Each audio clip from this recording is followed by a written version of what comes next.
decano Fernando Ocampo, queremos darles una cordial bienvenida. La Universidad LID es una universidad autorizada por el CONESUB y avalada por el MEP.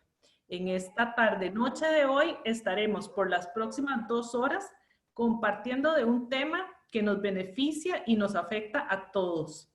Y que en parte la masterclass de hoy va a hablar de los Objetivos de Desarrollo Sostenible, los cuales constituyen un acuerdo mundial sin precedentes y que posiblemente es el más importante, retador e inclusivo que la humanidad haya propuesto en toda su historia. Desde un punto de vista académico-científico, nuestra profesora Roxana Víquez, a quien agradecemos mucho estar hoy con nosotros, nos conversará de algunos aspectos relevantes del tema. Vamos a tener habilitado el espacio del chat para que pueda comunicar sus preguntas y con gusto las anotaremos y cuando doña Roxana nos indique, las vamos a ir contestando. Después de esta actividad va a estar recibiendo un correo con una evaluación de la actividad para ayudarnos a hacer cada día un poco mejor este tipo de actividades. Antes de darle paso a la profesora, me gustaría hacer un breve resumen de su currículum profesional. La señora Roxana Víquez Salazar actualmente es investigadora asociada de Leeds University. Además, fue gerente regional de responsabilidad social corporativa de la red financiera Bacredomatic. Tiene experiencia de más de 15 años en la temática de responsabilidad social empresarial y forma parte del grupo de fundadores de la Asociación Empresarial para el Desarrollo, AED, entidad miembro de Fórum Empresa. Es especialista en materia de desarrollo social y de superación de la pobreza, campo en el cual ha ocupado relevantes cargos gubernamentales en Costa Rica y desarrollado consultorías para diversas agencias de Naciones Unidas, bancos multinacionales y ONG en 17 países de América Latina y el Caribe. Tiene una maestría de Administración de Empresas con énfasis en gerencia de la Universidad Interamericana y una especialización en ingeniería financiera del Instituto Tecnológico de Monterrey. Antes de darle el paso a doña Roxana, les contamos que vamos a tener próximamente un curso de gerencia de sostenibilidad para negocios con la profesora Roxana Víquez. Inicia el 20 de octubre y va a ser los martes y es 100% online. A todos de nuevo bienvenidos y muchísimas gracias a doña Roxana. Bienvenida, doña Roxana. Muchas gracias, Cintia, y saludos a todos, y saludos a los amigos y a la gente que está acompañándonos el día de hoy. Gracias de verdad por acompañarnos. Bueno, en realidad lo que voy a hacer es una presentación que es bastante corta, son solo 14 filminas, y lo que he tratado es de sintetizar, digamos, lo que son los componentes de un sistema de gestión, que va a ser lo que voy a desarrollar en este curso de 6 semanas que estamos planteando hacer con la Universidad LID. En realidad, ese curso no se va a enfocar, digamos, en describir lo que es la sostenibilidad, la responsabilidad social y cómo se hacen los programas, ni nada de eso, sino que va a estar basado básicamente en el desarrollo de metodologías y herramientas. Porque yo lo que siento es que la parte conceptual y la parte de entender de qué se trata y etcétera, ha sido ya muy desarrollada, muy abordada por muchas personas y por las organizaciones promotoras de esto. Pero lo que le falta o nos falta a las empresas, y yo lo viví en mi experiencia empresarial y estoy ahora trabajando de nuevo con bastantes empresas en varios países en estos temas, lo que carecen las empresas es de metodología y de herramientas. Las empresas saben el qué, muchas veces, saben qué es lo que quieren hacer, pero no saben cómo. Y cuando lo ponen en práctica, no necesariamente saben cómo medirlo, cómo gestionarlo, cómo desarrollar indicadores, cómo mostrar resultados, cómo mostrar a las autoridades de la empresa y a los grupos de interés sus logros. Y entonces he pensado que este curso va a estar totalmente enfocado a lo que es el establecimiento de un sistema de gestión que permita cumplir con todas estas, digamos, diferentes aristas que tiene cualquier programa, cualquier proyecto. Y entonces lo que vamos a compartir son herramientas, metodologías.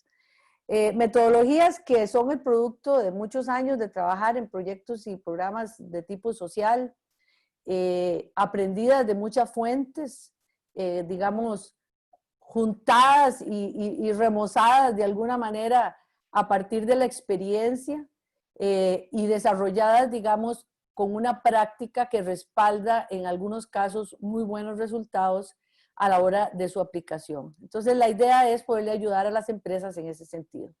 Entonces, voy a hacer un recorrido rápido sobre un poco lo que serían las herramientas que estaríamos compartiendo en este curso. Y al final, digamos, esta clase va a servir para que las personas que no necesariamente tienen interés o de matricularse en el curso queden con una idea clara de cómo se establece un sistema de gestión de programas y proyectos en esta materia desde el sector empresarial o desde cualquier parte. Pero como les digo, las herramientas que vamos a compartir, algunas son específicas del tema de responsabilidad social, pero muchas otras en realidad son útiles para cualquier programa o cualquier proyecto. Son cosas útiles que sirven, digamos, para tenerlas ahí y poderlas utilizar en el momento en que las necesita. Entonces, vamos aquí a ir poco a poco por el tema. Entonces, comenzamos primero explicando qué es un sistema de gestión, porque se parece, digamos, a un sistema administrativo, se parece a la administración, pero la gestión, digamos, tiene una ventaja sobre la administración en sí misma solita, digamos. Y es que la gestión también gestiona el cambio y el crecimiento de los programas. Es decir, no solamente se limita a administrar lo que hay, sino que busca cómo acrecentar, cómo ampliar cobertura, cómo mejorar, cómo medir, cómo demostrar. Es decir, es un círculo redondo, digamos, que se compone de varios componentes. Cuando hablamos de gestión, estamos hablando de un conjunto de operaciones, procesos, actividades que se realizan, se miden y se controlan y que permiten dirigir o administrar un negocio, una empresa, un programa, un proyecto. En otras palabras, de nuevo repito, no es solamente gestionar, va un poco más allá de administrar, va en la línea de no solamente poder cumplir con los procesos uno a uno, sino también buscar incrementarlos, medirlos y demostrar su efectividad. Cuando hablamos de sistema, entonces nos referimos a un conjunto de elementos relacionados entre sí que forman parte de una estructura mayor y funcionan ordenadamente como un todo. En otras palabras, un sistema es un grupo, digamos, de herramientas, de tuercas, un motor, por ejemplo, es un sistema, pero también un área productiva de una empresa es un sistema. ¿Por qué?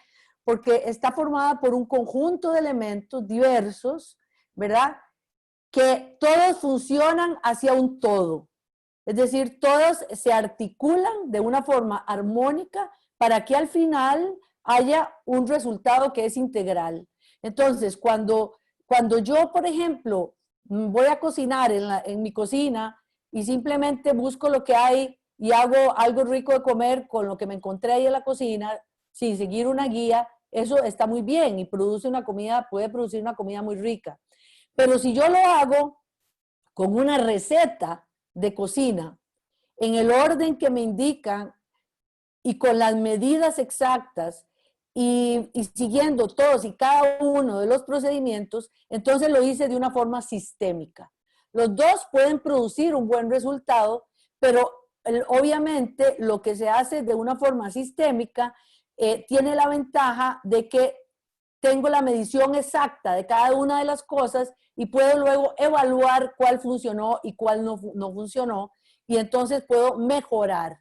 Mientras que si yo simplemente me limito a administrar lo que tengo y entonces voy a coger lo que hay y con eso hago algo, me puede salir riquísimo y el problema después es cómo repito la receta. No sé si les ha pasado, ¿verdad? Hice una cosa un día con un montón de ingredientes que tenía por ahí y cuando la quiero repetir, no tengo las cantidades y no me sale igual, ¿verdad?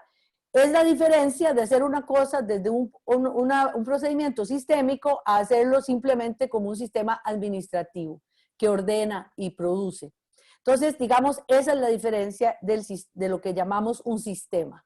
Ahora, cuando juntamos las dos palabras, sistema y gestión, entonces estamos hablando de un conjunto de reglas, herramientas, metodologías, principios que están relacionados entre sí, pero de una forma ordenada, sistémica, que permite administrar y dirigir procesos generales o específicos para lograr entonces algo que funcione, que es replicable, que lo puedo replicar tantas veces como sea necesario, porque tengo todo estructurado para que funcione de esa forma. Y cuando entonces a esas tres palabras, gestión, sistema y sistema de gestión, le agregamos la palabra sostenibilidad, entonces estamos hablando de un sistema que permita gestionar las organizaciones de una forma transparente y responsable, pero que a la vez rinde cuentas a sus partes interesadas y asegura el desarrollo de políticas orientadas a ciertos resultados económicos, ambientales y sociales sostenibles en el tiempo. Y que tiene todos los componentes de las palabras anteriores, de los conceptos anteriores. Es decir, es una cosa sistémica, ordenada, que se mide, donde todas las partes están relacionadas y que además aporta a resultados económicos, ambientales y sociales sostenibles en el tiempo. Y cuando hablamos de sostenibilidad, en sencillo, se los digo, ser sostenibles significa tener la capacidad de seguir viviendo. En otras palabras, poder producir dentro del mismo sistema lo suficiente para que el sistema solo se realimente a sí mismo. La definición que hay a nivel mundial es que la sostenibilidad es aquel sistema que permite a la generación actual satisfacer sus necesidades sin comprometer la capacidad de las futuras generaciones de poder satisfacer sus propias necesidades. Y eso es en el gran sistema mundial, digamos. Pero cuando nos referimos a un sistema de gestión en una empresa o en una organización, pues es un sistema que se retroalimenta a sí mismo, que busca objetivos en la triple utilidad, económicos, ambientales y sociales, y que se hace de una forma ordenada, medible y cuantificable que permite mostrar resultados. Entonces, digamos, esto es lo que al final, digamos, de esta charla, en breve y en el curso con un poco más de detalle, vamos a tratar de ver cómo se hace eso, cómo se establece ese sistema. Entonces, las herramientas, digamos, que forman parte del sistema, que de alguna manera tienen que articularse, así como estamos diciendo, de una forma armónica y ordenada, son todas estas, ¿verdad? Hay alineación a la estrategia de la empresa, hay medición y priorización de impactos, hay análisis de materialidad, hay mapeo y relacionamiento con grupos de interés, hay alineación a los objetivos de desarrollo sostenible, que como estaba diciendo Cintia, es el acuerdo al cual todas las organizaciones se están sumando, digamos, en años recientes. Tiene que tener una gobernanza, una estructura, indicadores, medición de resultados, rendición de cuentas. Está compuesto por estrategias y programas y tiene que tener monitoreo y evaluación que permita poder mostrar resultados. ¿Para qué? Para poder rendir cuentas a los grupos de interés. Entonces, los puse al propio, ustedes pueden decir, pero esto es un desorden, porque unas van primero y otras van después. Lo puse al propio así desordenado y no en el orden lógico que deberíamos ponerlo, porque los compañeros, ahí veo un par de compañeros, saludos a Nati y a José, a Verónica y a José que están por ahí, que los vi. Berito, gusto saludarte. Y José también, bienvenidos. En las empresas esto no sucede en el orden que uno quisiera. Mentiras que uno el primer día se sienta a evaluar los impactos y entonces después con esos impactos desarrolla la estrategia y después entonces lo alinea. Eso no sucede así. En realidad se va dando un poco en un orden como las autoridades de la organización lo tienen y de alguna manera uno luego, cuando ya le toca gestionar de esto al interno de la empresa, pues uno le va dando un orden y una lógica. Entonces, yo quiero presentarlo como una caja de herramientas, de manera que si hay empresas que ya hicieron una parte de este trabajo, puedan utilizar el resto de las herramientas. Si hay empresas que no han hecho nada, ahora vamos a presentarlo en el orden en que debería ser y cómo se puede montar el sistema. Y si hay empresas o organizaciones de cualquier tipo que solo requieren una parte de esto, pues puedan tenerlo ahí disponible. Entonces, la idea mía es entregar una caja de herramientas donde cada una de estos componentes va a tener una metodología de cómo se aplica y una serie de instrumentos de soporte, formatos, indicadores y formas precisas de cómo se pueden establecer, para que entonces la organización que quiera y tenga interés en desarrollar algo así, pueda sacar la herramienta que necesita y utilizarla y adaptarla a sus necesidades. Entonces vamos a ir viendo una a una cada una de estas herramientas. La primera es el sistema de gobernanza. Sería ideal que el primer día que se va a trabajar en esto, lo primero que se hiciera fuera esto. Sin embargo, muchas veces se empieza por cosas mucho más específicas y más adelante se llega a este nivel. ¿Qué tiene que contener la gobernanza del sistema de gestión? ¿Qué tiene que tener? ¿Cuáles son los componentes? En primer lugar, y es fundamental, y todos los que estamos aquí hemos trabajado en esto, sabemos que lo más importante es que la toma de decisiones sobre el tema se dé en el más alto nivel de toma de decisiones, que es la junta directiva y la gerencia general de la organización. Ahí se debería establecer un comité de sostenibilidad que sea el que al final actúe en la definición de toda la normativa interna, las políticas corporativas, los procedimientos, los reglamentos y todo lo que tiene que ver con esto.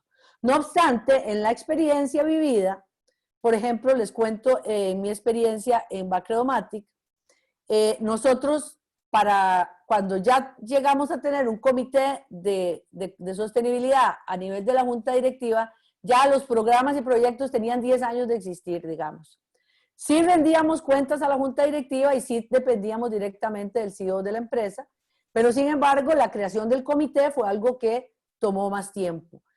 Obviamente el ideal es que esté ahí desde el primer día y que pueda entonces esto darse como un proceso totalmente ordenado. No obstante, a veces para que eso suceda, uno tiene que demostrar que lo que está haciendo vale la pena para que entonces la junta directiva se interese y decida vincularse. Pero esto, digamos, sucede de forma diferente en diferentes empresas. Entonces, el nivel de toma de decisiones debería definir una normativa interna que contenga políticas en esta materia, procedimientos y reglamentos. Crear una unidad ejecutora que sea la responsable de coordinar todo el sistema y de engrasar la máquina para que la cosa funcione. ¿Y qué significa engrasar la máquina? Bueno, significa estar permanentemente pendiente de cómo se está ejecutando el asunto, capacitando, evangelizando, como siempre he dicho yo, convenciendo, articulando, midiendo y demostrando para que los que ponen la plata y el esfuerzo sigan creyendo en el programa, demostrando los avances y vinculando nuevas alianzas, promoviendo interna y externamente de la organización y pues de alguna manera haciendo que todas las fichas del programa, de las iniciativas y de la estrategia funcionen. Ahora, ¿cómo tiene que ser esta unidad de ejecución?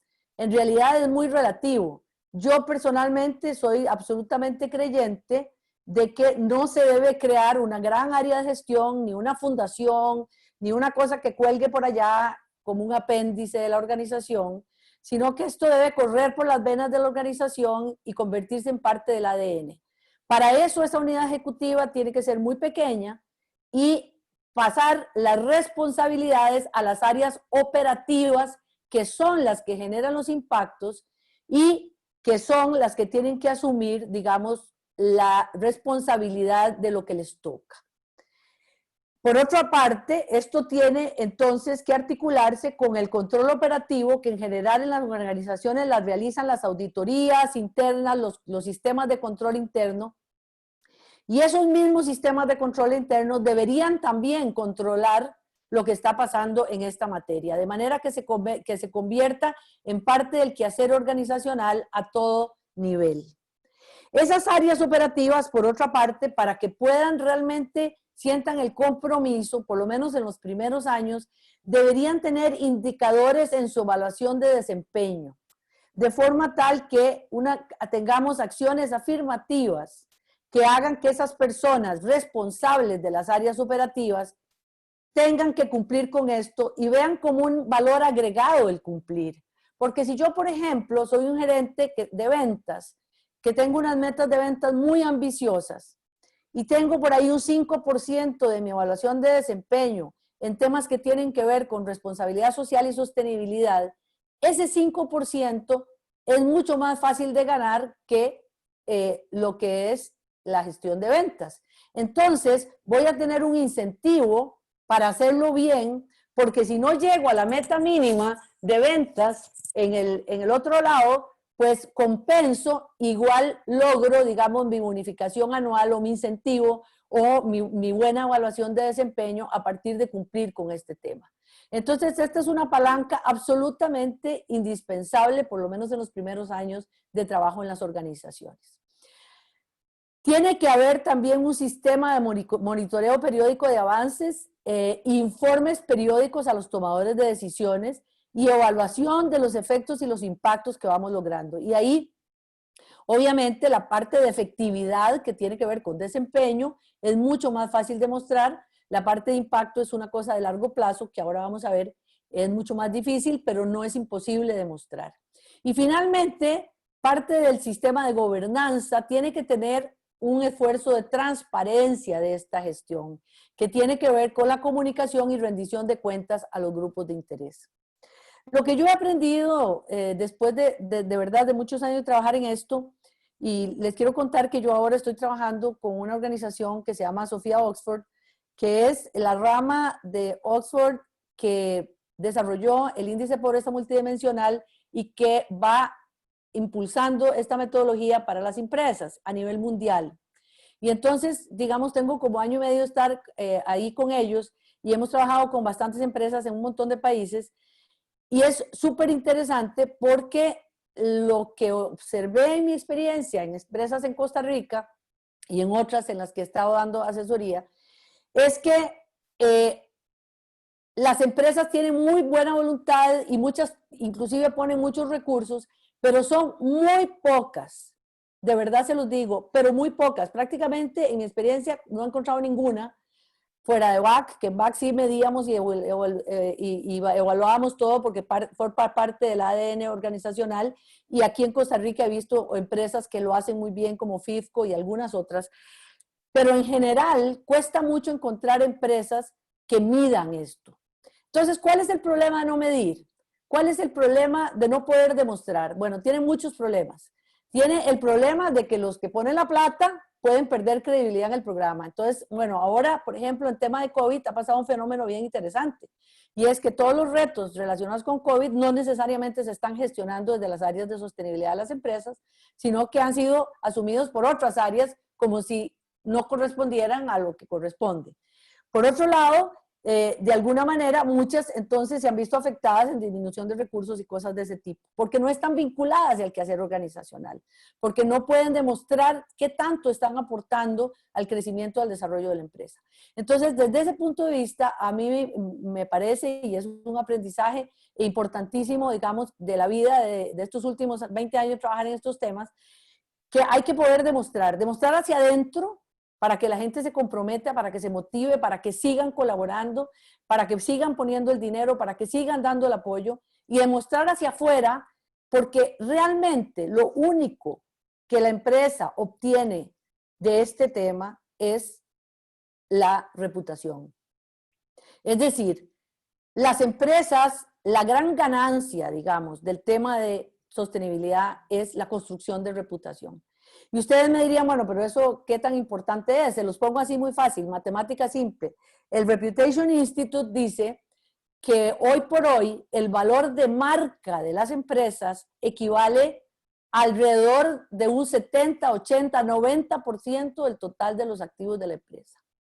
Y ese valor de marca se explica hasta en un 50% por las actividades que hagan en materia de gestión de la sostenibilidad. Entonces, podríamos decir que esto está directamente conectado a la construcción de valor de la empresa. Pero si nosotros los gestores no somos capaces de demostrárselo, tanto a los dueños y ejecutores de la empresa como a la sociedad, entonces la gestión se convierte en una cosa muy complicada, porque hay que estar permanentemente peleando y negociando y haciendo para poder lograr lo que sabemos que tenemos que lograr. Entonces, la gobernanza del sistema se convierte en un elemento absolutamente fundamental si queremos poder avanzar en esta línea. Vamos entonces a mostrar cómo se monta ese sistema de gestión, vamos a dar herramientas y vamos a compartir metodologías para poderlo hacer bien. Luego vamos a compartir también metodologías para el mapeo de grupos de interés. De nuevo, esto es una cosa muy interesante, muy importante para todos. Desarrollamos en la experiencia de BAC una metodología muy interesante que yo he venido, digamos, puliendo con las otras empresas en las que he trabajado y que básicamente se basa en entender al detalle quiénes son nuestros grupos de interés. Entonces vamos a dar metodología para esto, cómo se hace, cómo se grafica, cómo se identifica, cuáles son los sistemas que pueden haber para identificarlo, de qué manera se relaciona con los riesgos, de qué manera puede ayudar, digamos, a la gestión del riesgo operativo y cómo lo consolido y lo actualizo de forma tal que me sirva como una base. Esto es muy importante, pero es una cosa que no forma parte del sistema de gestión, sino que es una herramienta que se hace de vez en cuando y se actualiza de vez en cuando, pero que no está en la gestión de todos los días. Probablemente se hace una vez y luego se va a ir actualizando. Luego, el análisis de materialidad, que tampoco es parte del sistema de gestión, sino que es la base sobre la cual construyo mi estrategia, ha venido evolucionando desde que nosotros la implementamos en el año 2010, se ha venido puliendo hasta que se consolida en la norma ISO 26000, que ya no habla de materialidad, sino que habla de materias fundamentales, que vienen siendo lo mismo, de alguna manera, y que se consolidan en los asuntos. Pero de todas maneras, en el curso vamos a compartir 3 metodologías, digamos que de alguna manera he tenido la experiencia de desarrollar y de implementar. Una basada en lo que se llamaba la materialidad de los asuntos y que es más bien un análisis sectorial que me permite clasificar los asuntos desde 2 perspectivas básicamente, la madurez y el riesgo, y que permite de alguna forma poder entonces ver qué son los temas que deben ir dentro del sistema de gestión de la responsabilidad social y la sostenibilidad. Y aquí les pongo un ejemplo. Digamos, nada más importante para la sostenibilidad de una empresa que ganar dinero, tener utilidades, por ejemplo. Nada más importante para la sostenibilidad de una empresa que llevar bien la contabilidad. Eso es absolutamente fundamental. Esos 2 temas son fundamentales para la sostenibilidad de cualquier empresa, es decir, para su capacidad de seguir viviendo. Pero ¿qué pasa con esos temas? Son temas maduros. Ahí donde dice madurez y riesgo. Bueno, estos son temas maduros. ¿Qué quiere decir con eso? Que forman parte del esfuerzo de sostenibilidad de la empresa, pero que el sistema de gestión de la sostenibilidad ya no los tiene que gestionar. ¿Por qué? Porque están suficientemente gestionados. Es decir, hay áreas enteras en las empresas tratando de producir ingresos y llevando bien la contabilidad. Y no tenemos en la calle grupos de interés marchando con rótulos que digan quiero que lleve bien la contabilidad. Eso no pasa, ¿verdad? Ya perdió interés porque es un tema maduro. Es decir, se asume como cierto.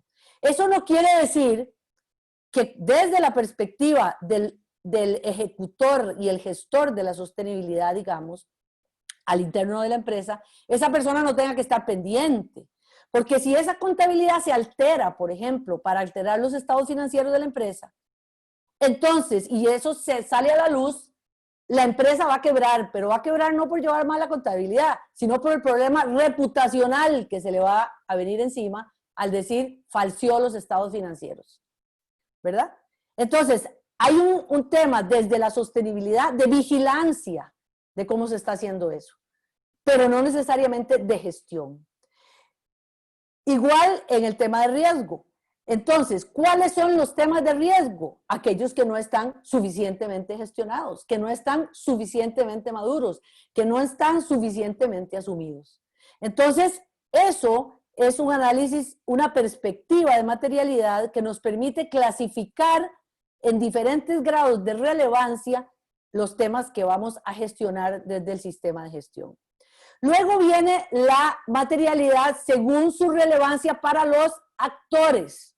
Entonces, los criterios aquí ya no son la madurez y el riesgo, sino las expectativas, que básicamente las vamos a repartir en dos grandes grupos, los stakeholders externos y los stakeholders internos. Porque los intereses de estos chocan. Al cliente no le sirve que usted le pague un salario muy alto a sus empleados porque le va a cobrar mal por sus productos. Van a ser más caros los productos en una empresa que le paga salarios altos a sus empleados. Y a los empleados lo que les sirve es que usted les pague un salario más alto. Entonces, por ejemplo, aquí tenemos, para poner ese ejemplo muy burdo, dos intereses que se contraponen, ¿verdad? El interés de unos y el interés de otros. Y muy en general, los intereses de los de adentro no son parecidos a los intereses de los de afuera. En algunos casos se cruzan, pero casi en la mayoría de los casos chocan o tienen diferencias. Entonces, esta materialidad lo que hace es afinar el análisis anterior para poder saber de todo esto qué es relevante para quién y cuáles entonces son los temas que yo tengo que gestionar sí o sí, porque si no estoy desatendiendo las expectativas de los stakeholders, ya sea que trabajan para mí o que están al externo de la empresa. Y finalmente, la materialidad desde el ejercicio de las materias fundamentales, lo que tiene que ver es que ninguna de esas materias fundamentales se puede dejar de lado. Entonces, el ISO 26000 le dice a usted, es que usted no tiene opción. Estos son los temas que usted tiene que gestionar y estos son los temas materiales. Ahora, dentro de cada uno de esos temas, dentro de cada una de esas materias fundamentales, hay asuntos. Y dentro de esos asuntos, entonces ahí sí es muy importante identificar los impactos. Y entonces la materialidad está relacionada con aquellos asuntos dentro de cada materia fundamental que están ligados a los impactos que tiene mi empresa. Bueno, la metodología para poder llevar a cabo este tipo de análisis, los tres tipos de análisis, será un segundo componente de la caja de herramientas que estaríamos compartiendo durante el curso y que, de nuevo repito, no forma parte del sistema de gestión, pero igual que el mapeo de stakeholders y la gobernanza, son la base sobre la cual el sistema de gestión se debe establecer. Luego viene esto que me ha llamado poderosamente la atención, que hay también ausencia de metodología para poder hacer esto, que tiene que ver con la identificación y priorización de impactos.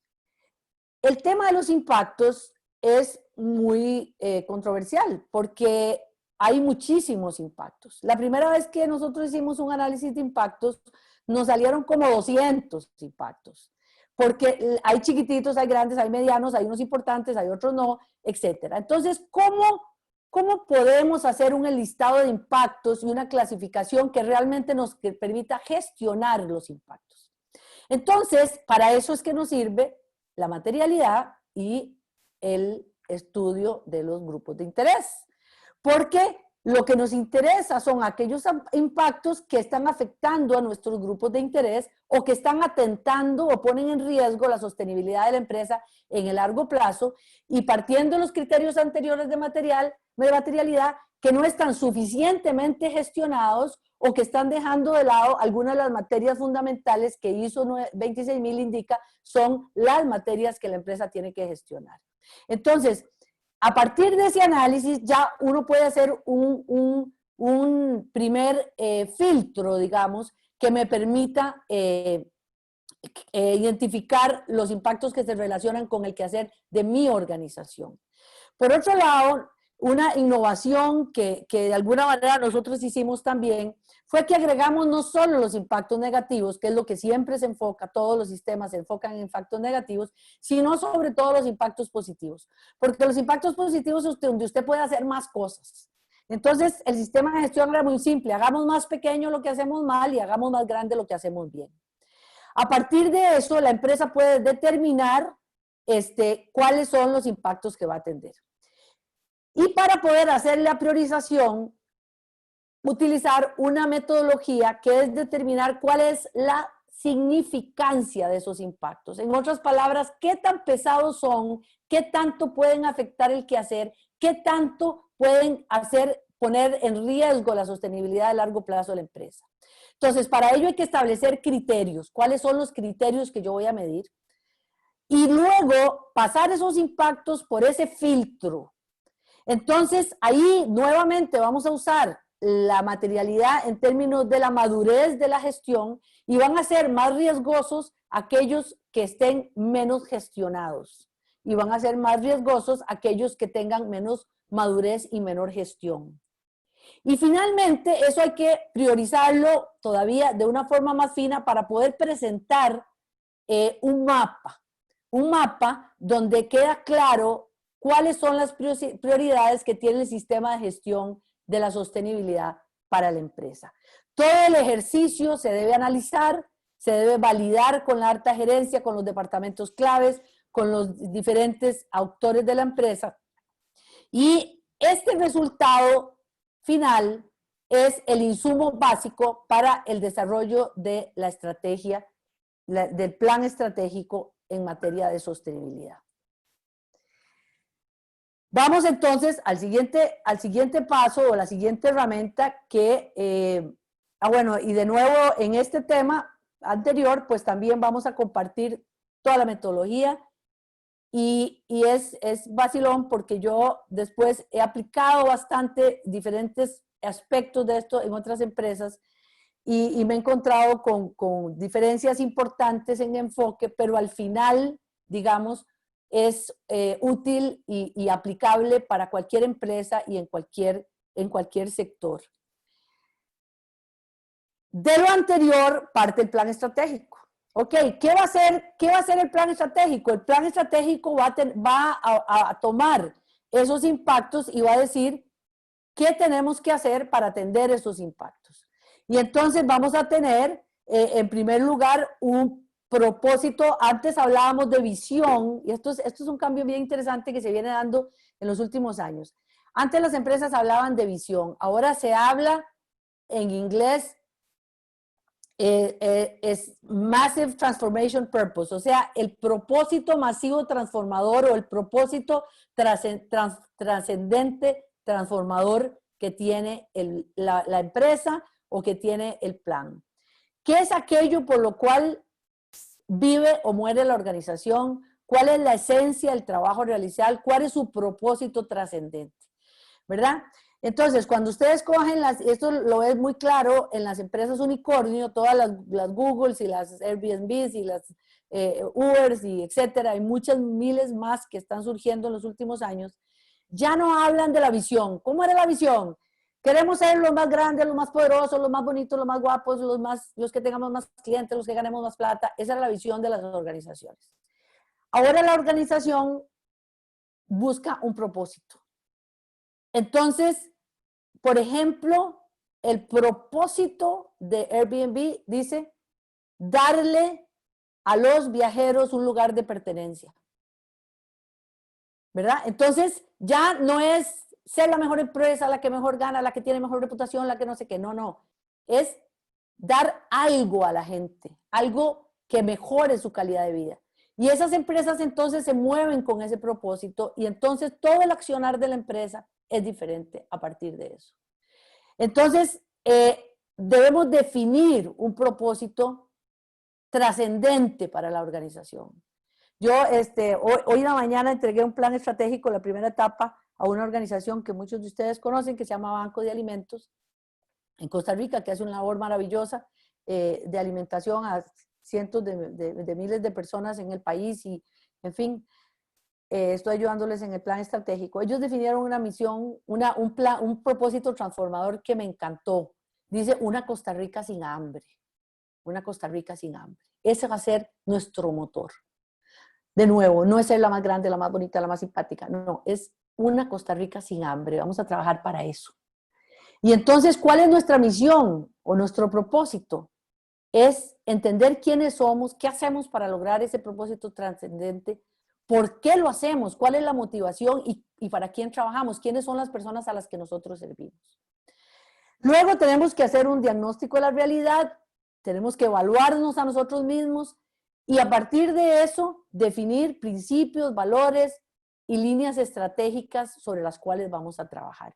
Y con ese plan estratégico, entonces, nos marca el camino para un mediano plazo donde vamos a poder definir, digamos, en el interior de este mediano plazo, programas y proyectos que nos van a ir orientando hacia el cumplimiento de ese propósito trascendente. De nuevo, vamos a compartir toda la metodología y herramientas para poder hacer esto de una forma ordenada y que dé los resultados que estamos buscando.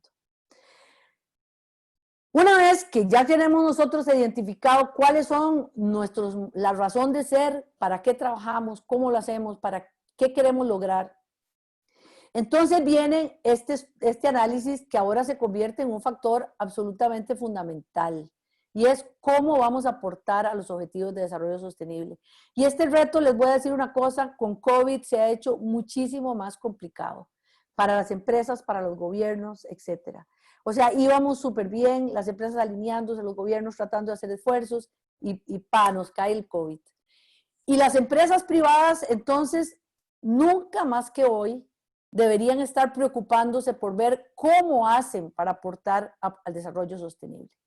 El otro día dimos una charla, la semana pasada, precisamente en el marco de un evento también abierto, y hablábamos de este tema de sostenibilidad y yo quise hacer una comparación que voy a repetir aquí con ustedes.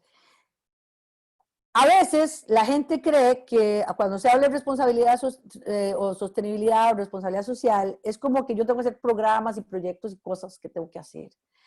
Y en realidad no se trata de eso. Esto es una manera de vivir, es una forma de accionar. Y lo comparé con la vida cristiana. Yo no soy cristiano solo cuando voy a misa, yo soy cristiano en mi diario vivir, vivo de acuerdo con ciertos principios y ciertas normas cristianas que son las que yo creo que son reales para mi vida, las respeto y todo lo que hago procuro que esté dentro de ese marco. En otras palabras, no es que yo solo soy cristiana cuando hago tal cosa, no, yo soy cristiana integralmente, ¿verdad? O soy costarricense integralmente en todo lo que hago, con los valores, con la cultura, con todo lo que tiene que ver el ser costarricense. Igual es la sostenibilidad y la responsabilidad social. Yo actúo de forma responsable porque estoy convencido de ciertos valores y principios y porque además sé que si no actúo de forma responsable, mi sostenibilidad de largo plazo está en peligro.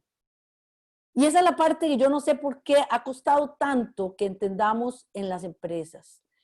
Es que no se trata de hacer cosas, se trata de actuar de cierta manera. Entonces, yo soy responsable para lograr algún día ser sostenible, pero quiero decirles lo siguiente, nunca vamos a ser sostenibles. La sostenibilidad no existe. ¿Por qué? Porque nadie puede asegurar que yo mañana no me muera. Nadie puede asegurar que no pase algo, una catástrofe y que la empresa quiebre. Nadie lo puede asegurar. Entonces, ¿qué es lo que yo puedo hacer? Hacer mi mayor esfuerzo para que a pesar de todos los cambios en la sociedad, y creo que esto nos lo ha enseñado el COVID, mi empresa pueda salir adelante. Para eso yo no puedo inventar la sostenibilidad el día que llegó el COVID. Yo tengo que tener un colchón, como decía yo antes, hace muchos años, tengo que tener ya construida una base de sostenibilidad que me permite navegar el barco en el momento en que hay muchas olas y saber que voy a salir adelante porque ya tengo las bases para ser sostenible. No lo puedo inventar a última hora. Es como ahora el paquete del gobierno para los impuestos. Es un invento de última hora porque nos obligan las circunstancias. Pero nos obligan porque la pandemia nos encontró desnudos, tirados en el piso. No teníamos de dónde coger. Si la Costa Rica hubiera estado un poquito mejor, entonces el impacto del COVID habría sido mucho menor. Y de eso se trata. El impacto viene porque va a venir. Eso nadie lo puede evitar. Los impactos van a venir de diferentes formas. Y lo que yo tengo que hacer como empresa, como organización, es estar preparado. Y para eso, en estos tiempos, tengo que actuar de forma responsable y construir hacia la sostenibilidad. Entonces, esa base y esa forma de vida y esa creencia, que es lo que me da sentido a todo lo que yo hago, va a tener dos formas de manifestación. Y aquí es donde entran los objetivos de desarrollo sostenible. Una primera forma de manifestación que va a ser mi quehacer de todos los días en la empresa. Entonces yo voy a actuar de una forma responsable porque quiero ser sostenible en el tiempo. Y sé que si no actúo de forma responsable, pongo en riesgo la reputación de mi empresa, pongo en riesgo el quehacer de mi organización y podría caerme por un tema reputacional y por un tema de licencia social para operar. Entonces, yo actúo de esa manera con ese compromiso. Y yo puedo hacer solo eso, si quiero, solo procurar que mi empresa sea sostenible. Pero ¿cuál es el mandato de los objetivos de desarrollo sostenible? Que parten de esa misma convicción, pero que es otra línea de trabajo. Es una línea paralela que le dice, mire, empresa, no se conforme con hacer las cosas bien.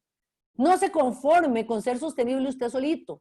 Porque usted está en una sociedad y si la sociedad fracasa, usted va a fracasar también. De manera que su propia sostenibilidad también pasa por asegurar que su empresa va a poder seguir viviendo. Yo tuve la experiencia de trabajar con Naciones Unidas en un momento muy caótico en Argentina cuando cayó el gobierno de la Rúa en el año 2002. Y me contrató Naciones Unidas para tratar de implementar un sistema similar al CIPO que habíamos puesto en el IMAS para medición de la pobreza. Y yo llegué a la Argentina y estuve trabajando unos meses por allá con Naciones Unidas y les voy a decir lo que había pasado en la Argentina. Había quebrado el país, digamos, y habían quebrado las empresas. Y la pobreza de Argentina, que el día antes de la crisis era un 5% de la población, había pasado a un 60% de la población en 3 o 4 meses. Y las empresas todas estaban quebradas o disminuidas a su mínima expresión. Y los bancos, el sistema financiero todavía hoy no se repone de eso, 20 años después, porque pasó lo del corralito y la gente perdió la confianza en el sistema financiero. Es decir, los impactos de eso nadie los puede calcular, son monstruosos. Son monstruosos. Entonces, lo que llaman los objetivos de desarrollo sostenible es no se conforme con hacer bien las cosas usted dentro de la empresa. Vaya un poco más allá. Y de ese mismo principio que lo mueve a usted a hacer las cosas bien, derive cosas adicionales, incrementales, que permitan que la empresa haga algo más que hacer las cosas bien. Entonces, el año pasado que hicimos un estudio con la Universidad LID para identificar de qué manera se estaban cumpliendo los objetivos de desarrollo sostenible en un grupo de empresas, una muestra de empresas en Costa Rica, ¿qué fue lo que nos encontramos? Que las empresas simplemente habían dicho, sí, es que como yo soy un banco y doy crédito a las pymes, entonces yo estoy aportando al desarrollo sostenible. Y como yo soy una empresa alimenticia y le vendo comida a la gente, entonces estoy aportando los objetivos de desarrollo sostenible. Y como yo soy una empresa de tecnología y le doy conectividad a los millennials, entonces estoy aportando. Sí, claro, todo eso aporta a los objetivos de desarrollo sostenible. Y yo también, Roxana Víquez, yo puedo decir, sí, yo recojo la basura del reciclaje y yo le pago los salarios justos a mis empleados y les doy las vacaciones y además de eso, ahora en pandemia les he dado protecciones especiales y además hago esto, ¿sí? ¿Sabe qué? No es suficiente. No es suficiente. Si fuera suficiente, con todas las empresas que están trabajando en esta línea, ya tendríamos el mundo cambiado y el mundo está peorcito, más bien, peor que nunca. Entonces, no es suficiente. El llamamiento a los objetivos, de los objetivos de desarrollo sostenible es para que las empresas hagan algo más. Es algo diferente, algo que incremente el valor, algo que le agregue a la empresa un reto distinto y un abordaje distinto a las problemáticas. No es hacer lo mismo. Siervo inútil soy, pues solo hago lo que me corresponde. No es suficiente. Hay que hacer más. Pero esto requiere un estudio y un alineamiento de mi estrategia y requiere una motivación distinta en los tomadores de decisión para que quieran agregarle valor a lo que estamos haciendo y ya no solo conformarme con ir a misa los domingos, sino también evangelizar, por ejemplo. Yo puedo ser una perfecta cristiana con solo cumplir las reglas que me manda, digamos, la Iglesia Católica o la iglesia donde yo asisto. Y ya, soy una cristiana perfecta y cumplo con todo. Eso es una empresa responsable y sostenible. Cosa diferente es que yo además diga, voy a colaborar con la extensión del reino de Dios y voy a trabajar evangelizando gente. Bueno, ese es el llamamiento de los objetivos. Los objetivos llaman a que usted no solo se limite a hacer lo correcto, que usted haga algo más como empresa. Y eso está por verse y es especialmente importante y relevante en este momento de la humanidad. Además de todo, yo como gestor de este tema, tengo que demostrarle al dueño de la plata cómo estoy invirtiendo sus recursos y de qué manera lo que yo hago le está ayudando a él a ganar más plata, le está ayudando a él a ser más sostenible, le está ayudando a él a tener la lealtad de sus empleados, le está ayudando a él a tener, y digo él porque la mayoría son hombres, le está ayudando a él a tener el reconocimiento de sus públicos de interés, le está ayudando a su valor de marca, le está ayudando a sus objetivos estratégicos y eso hay que demostrarlo. Yo lo puedo decir en un discurso, pero diferente es que yo tenga indicadores y lo pueda demostrar. Entonces, para eso hay que tener primero una comprensión clara de cuál es la estrategia comercial de la empresa y del CEO, porque el CEO tiene su corazoncito, ¿verdad? Y dependiendo del CEO, y se lo digo yo por experiencia vivida, cambiando el CEO cambia el corazón de la empresa, lamentablemente por grande que sea la empresa. Entonces, hay que poder demostrar, y para eso yo tengo que hacer un ejercicio de alineamiento y poder decir, mire, esto que yo haga le está ayudando a usted en esto, meta que usted tiene aquí.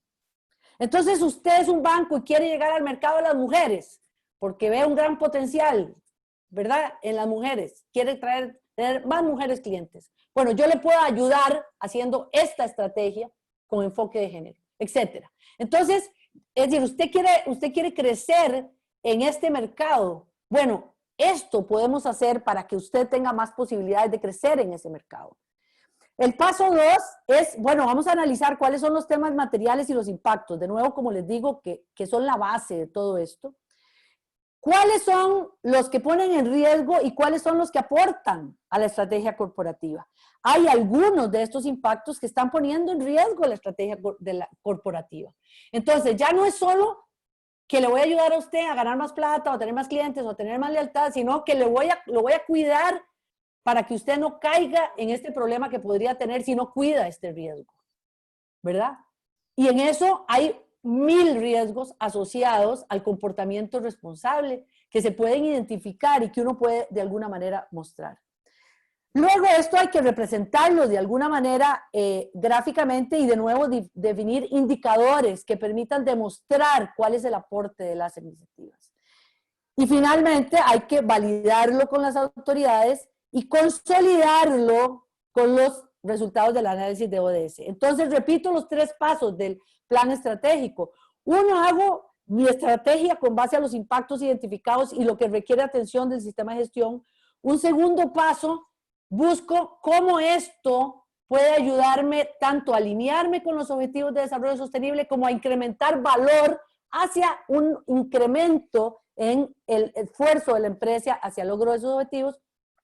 Y tercero, cómo estas dos cosas anteriores me permiten mostrarle a los dueños de la empresa, a los tomadores de decisión, cómo yo como gestor estoy aportando a sus intereses. Entonces, de nuevo, este es un ejercicio bien interesante que parte de un conocimiento de ambas partes del componente, ¿verdad? Tanto la estrategia corporativa como los componentes de la tema de materialidad, etcétera, públicos de interés, para poder dirigir mis iniciativas hacia eso. A partir de que yo tengo un plan operativo, entonces ya puedo definir programas y proyectos. Yo ya tengo un plan estratégico, perdón. Entonces ahora sí, ¿cómo pongo en marcha eso? ¿Cómo voy a atacar esto? Y aquí a mí me encanta un dicho de los colombianos que dicen el cómo diablos. Porque el problema es que todos tenemos muy claro el qué y a veces donde nos pegamos es en el cómo. ¿Verdad? Y hay muchos cómo, siempre hay muchos cómo. Bueno, la estrategia tiene que definir unos cómo muy claros, ¿verdad? Y a partir de eso, entonces, vamos a crear programas. ¿Qué son programas? Programas son iniciativas de mediano plazo que van a ser permanentes en el tiempo durante un periodo largo y que responden a los objetivos estratégicos. Se establecen a partir de una línea base donde yo sé dónde estoy parado para poder establecer metas e indicadores de impacto que se van a dar en el largo plazo, ¿verdad? Entonces, estos programas en general son iniciativas de largo plazo. Yo tengo un gran programa de capacitación, por decir un ejemplo, donde tengo proyectos específicos, que es el siguiente paso, en diferentes temas. Entonces, en mi programa de capacitación yo tengo 3 o 4 temas, tengo diferentes públicos, tengo diferentes alianzas, todo forma parte de un gran programa que se ejecuta a través de proyectos, que son iniciativas de corto plazo, que permiten concretar los programas en actividades y planes operativos. Estos proyectos se miden con indicadores de efecto, es decir, de efectividad.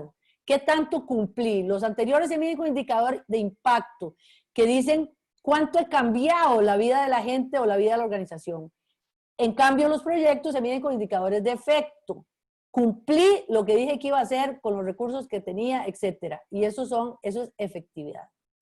Y luego vienen los proyectos, se traducen en planes anuales, en planes operativos, pero generalmente son anuales,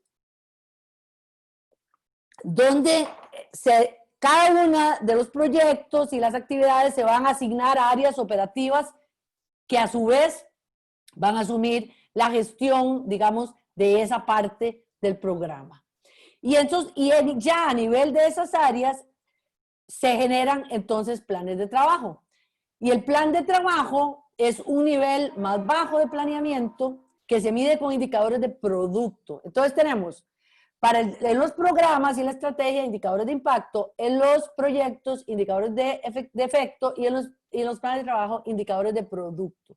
¿Cuáles son los indicadores de producto? Son la magnitud, el costo, responsable y el tiempo, ¿verdad? Entonces, ahí ven, se va desgranando la mazorca hasta aterrizar a la parte más operativa, donde el ejecutor sabe lo que tiene que hacer.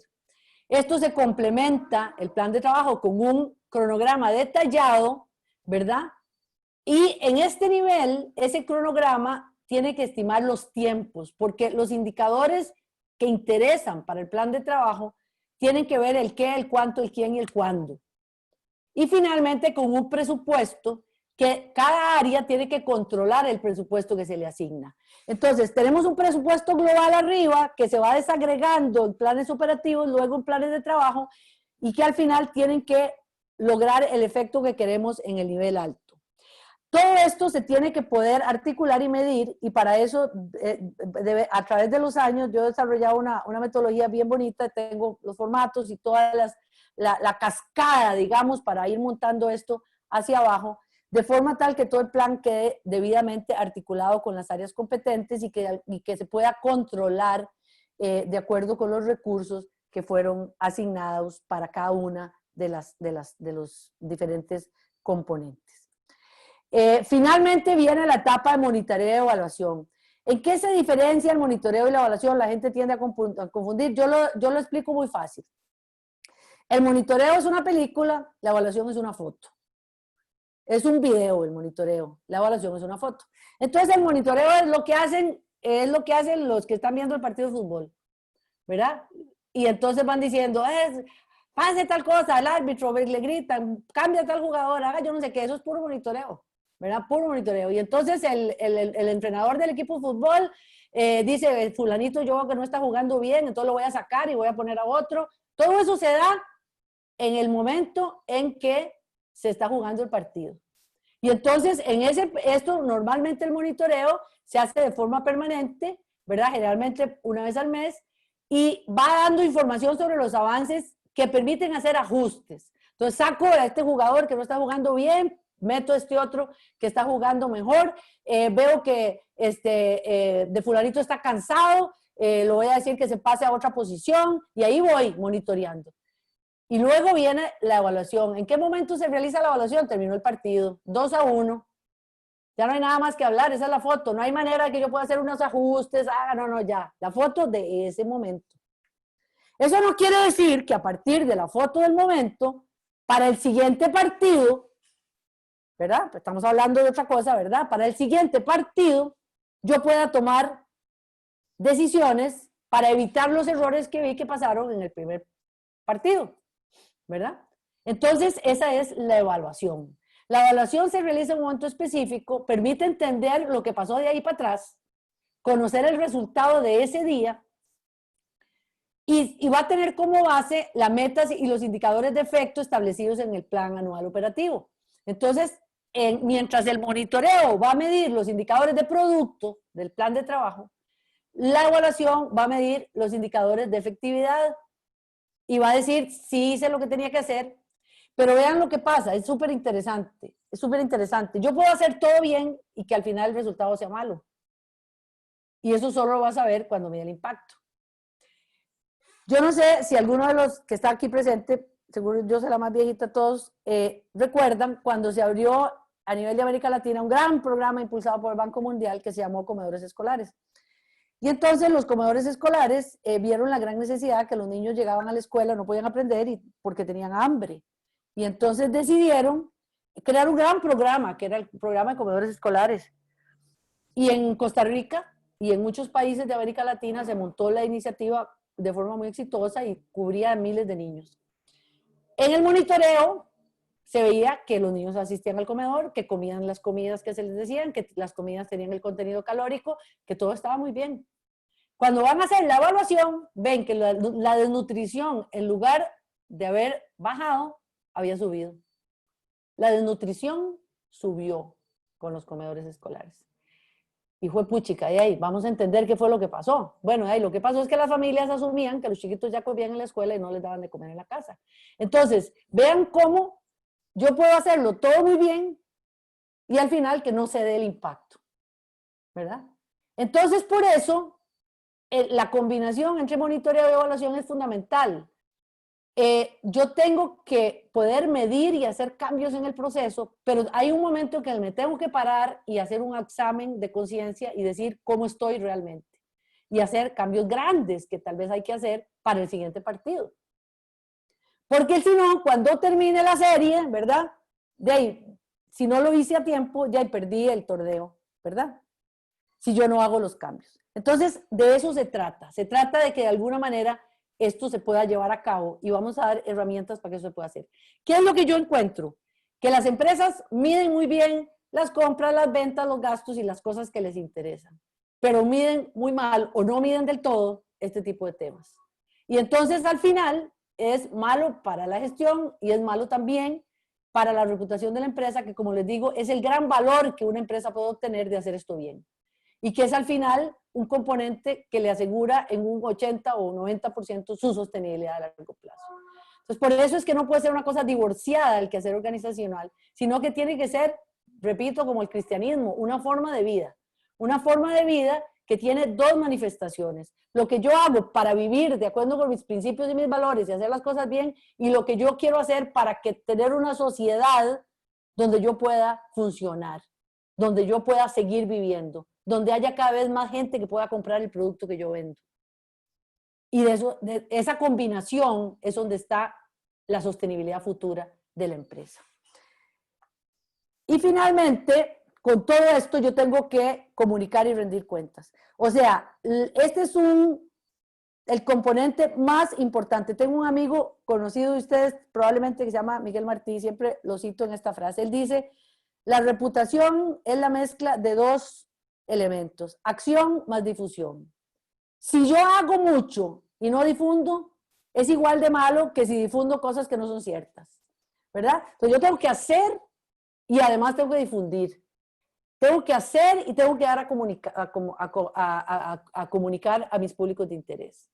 Como dice la Biblia, la Biblia no lo dice, pero se dice, se interpreta de un pasaje, la mujer del César no solo debe ser honrada, sino aparentarlo. No es suficiente ser honrado si todo el mundo cree que yo no soy honrado, o nadie sabe si soy o no soy. Cuando se pregunta, dicen, ay, no sé, seguro que sí, mira, a mí me parece que sí, pero no estoy seguro. No sirve. Sirve hacer y dar a conocer. Y yo diría que en este punto es el punto de mayor debilidad de todas las empresas. Las empresas creen que con publicar un reporte de sostenibilidad que nadie lee y con decir cosas sueltas a diferentes espacios, la cosa se cumple. Y eso no es así. La empresa debería, de nuevo, como en todo lo anterior, convertir esto en una forma de vida y en un sistema de comunicación que de alguna manera forme parte de todo. O sea, en el anuncio para la venta, en el trato al proveedor, en la relación con los clientes, en todo, debería haber como eje transversal una comunicación efectiva. Y vean qué interesante esto. Los clientes o las personas que llegan a una empresa o a una organización nunca van a tener la posibilidad de conocer al CEO o a la junta directiva. Se relacionan con el que les tocó que los atienda en la plataforma de servicios o en el mostrador de ventas. Si esa persona no está convencida de que trabaja en una empresa responsable, si no está convencida y orgullosa del quehacer de esa empresa, si no tiene los valores metidos en su corazón, no lo va a transmitir de esa manera al cliente. Entonces, al final, hacemos un gran esfuerzo de comunicación y no nos damos cuenta que nuestros propios colaboradores, que son el canal principal de comunicación que tenemos, no están convencidos y por lo tanto no son capaces de convencer a nadie. Y ahí perdemos una gran oportunidad. Por eso no podemos pensar únicamente en medios de comunicación masiva y en redes sociales y en páginas de Facebook y en página web. Tenemos que ver cómo fortalecemos hacia el interno de la organización ese deseo de pertenencia y esa lealtad del colaborador, que es al final el que le da la cara al cliente. Finalmente, así se ve, digamos, el sistema de gestión, una vez articulado. Vean que aquí no está incluido la base del sistema de gestión, como es la materialidad, el análisis de públicos de interés, ni nada de esas cosas, porque eso lo que permite nada más es construir el sistema. Una vez construido, en realidad la lógica es como enseña ese gráfico, es decir, tiene que haber una gobernanza, una estructura que esté ligada a indicadores de desempeño, un plan estratégico que permita tener el control de toda la operación, planes operativos que me permita establecer responsabilidades y ejecutar los programas, planes de trabajo que son responsabilidades a un nivel más pequeño. Tenemos que ejecutar las actividades, tenemos que monitorear los resultados y tenemos que evaluar finalmente qué fue lo que logramos. Y con todo esto, hacer un esfuerzo de comunicación y rendición de cuentas. Bueno, ese es básicamente, digamos, los componentes del sistema de gestión. Para todo esto, a lo largo de la vida, hemos ido juntando herramientas y metodologías prácticas y vacilonas, digamos, fáciles de usar, que pueden, creo yo, ayudar a los gestores en materias de sostenibilidad o en cualquier otra materia, porque al final los programas, los proyectos, los planes estratégicos, todo eso es útil para cualquier otro tema que no sea sostenibilidad.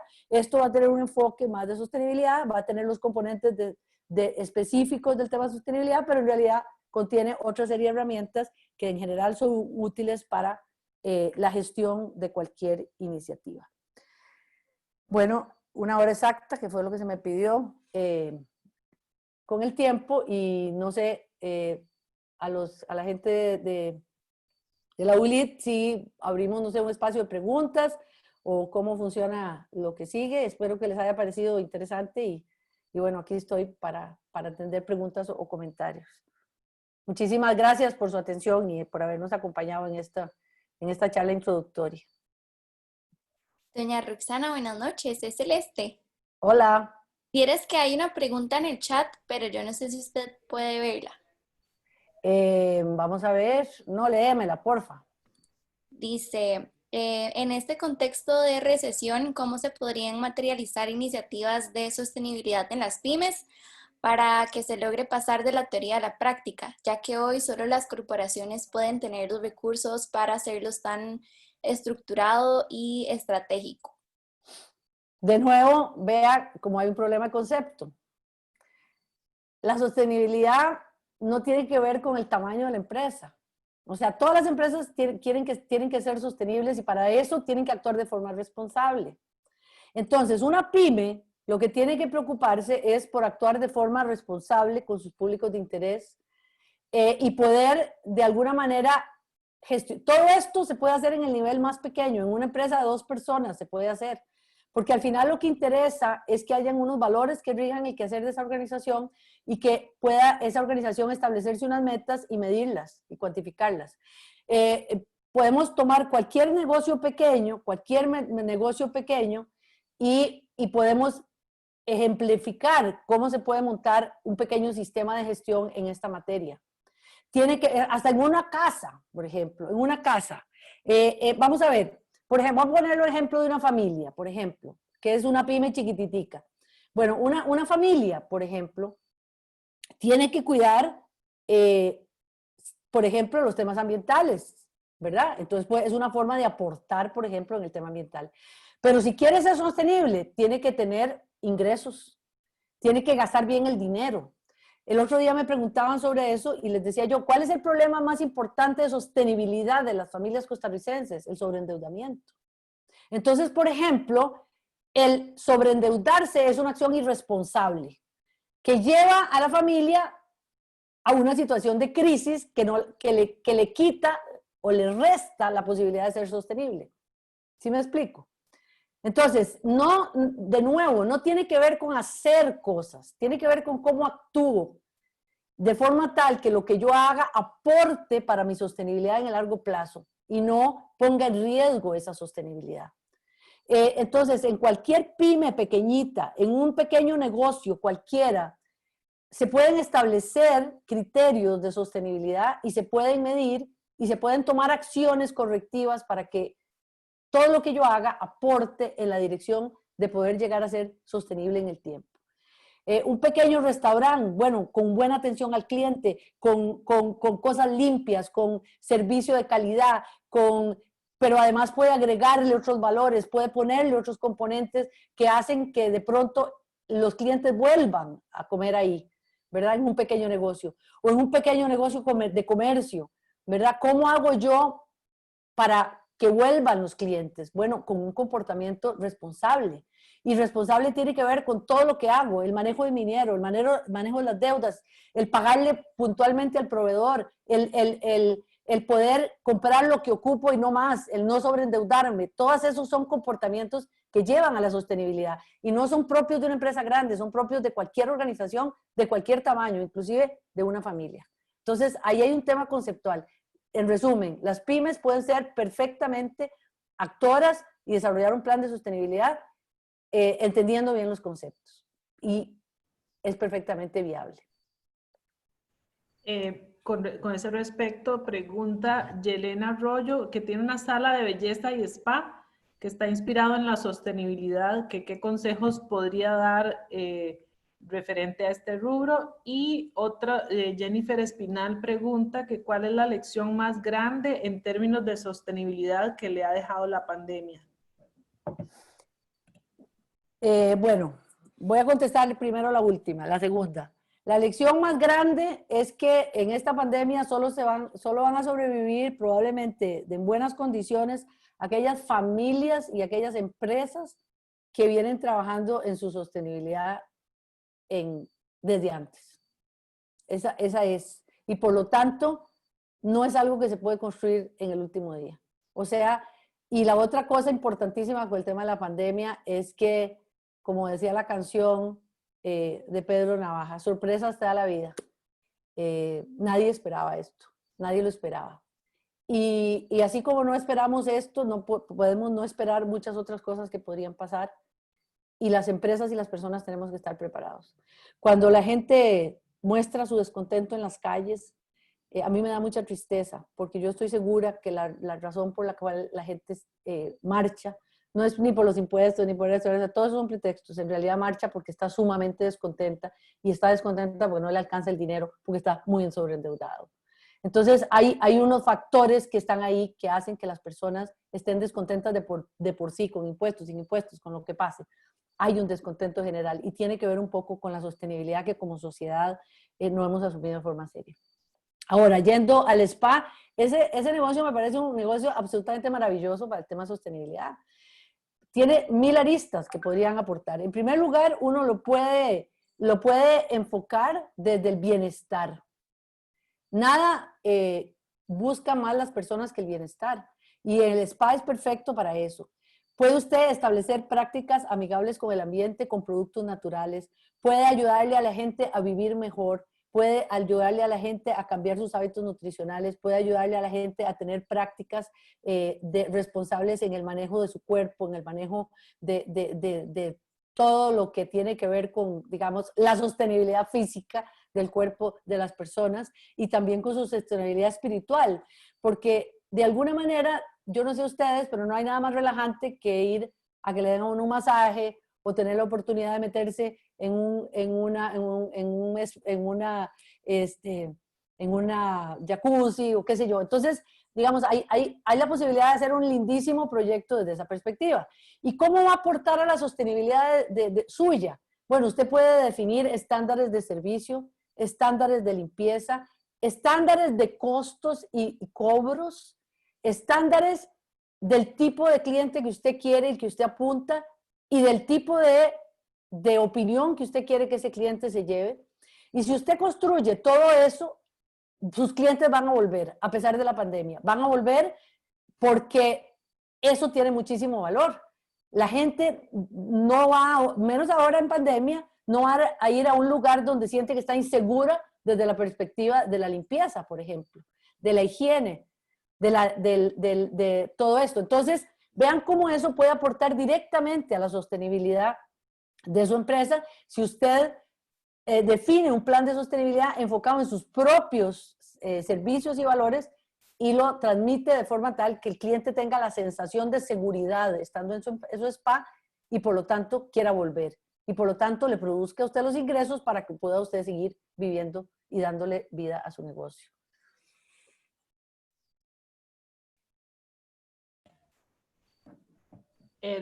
Por aquí desde San Pedro Sula, Honduras, la felicitan. Qué excelente exposición con profundidad en el tema, y que muchísimas gracias. Bueno, todo lo demás son como felicitaciones. Muchas gracias, muchas gracias.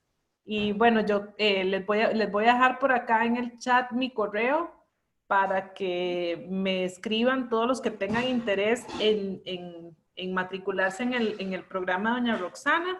Iniciamos el 20 de octubre y es 100% online, así que los de Guatemala, Honduras, todos los que nos acompañan el día de hoy perfectamente lo pueden llevar.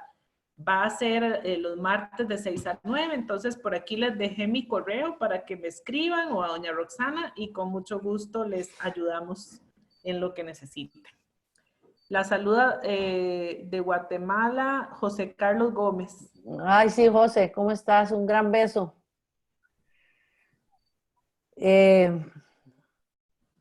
qué bien. Desde Muchas México, gracias. Aarón. Sí, ahí había Benito y Aarón. Esos son amigos queridos. Y muchísimas gracias a doña Gloria Bejarano, mi amiga querida, También ahí la está saludando.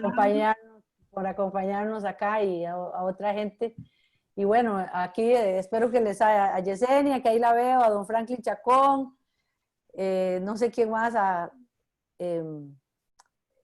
está por ahí que, de gente amiga. Un gusto saludarlos a todos y gracias por acompañarnos. Y bueno, y a los demás, ahí quedamos a la orden para que nos acompañen, ojalá en el curso. Belito, ¿cómo estás? Te amo. Y bueno, muchísimas gracias a todos por acompañarnos. Espero haber dado una idea general de lo que se trata y haber despertado el interés en alguna gente que pueda tener interés en participar en el curso. Muchísimas gracias a todos. El curso va a ser online. Los esperamos en el curso, señora Roxana. Buenas noches y muchas gracias a todos de parte de la Universidad LIT. Muchas gracias a todos. Gracias a todos los amigos. No vi la lista, entonces ahí he visto algunos y aquí veo solo unos poquitos, entonces no sé quiénes están, pero en todo caso los amigos, muchísimas gracias y gracias por acompañarnos. Don Fran,